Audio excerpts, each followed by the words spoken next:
აღსარება ჩაგებარებიათ? არა. მოძღვარი ყოლიათ? არა. არა. მაგრამ აღსარება მithქვია, ის ჩაბარება არ არის, რომელიც თქვენ მკითხეთ, არ ჩამებარებიათ და აღსარება მქონია, იგივე ის ღამე დედაჩემთან, ის აღსარება იყო, ისეთი რაღაცები გამახსენდა, რაც ეხლა არც მახსოვს. ეს დედას ესაუბრებოდით, რომელიც ცოცხალი აღარ იყო. ხო.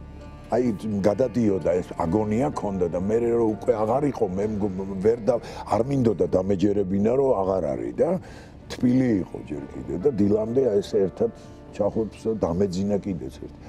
რაღაც ესეთი ვიყავი და რაღაც ბუროში ვიყავი და ეს ყველაზე რთული ღამე იქნებოდა. ყველაზე რთული ღამეა, რაც მქონია, ეგეთი რთული რა ვიცი. არც მეგონა რომ გადავიტანდია. მეგონა რომ წავყვებოდი. ყველათ კილოს დავივიწყე. შემომე. ოი შარდები რა ხარ? კენტი გახლობთ. თქვენი ერთგული. კაი.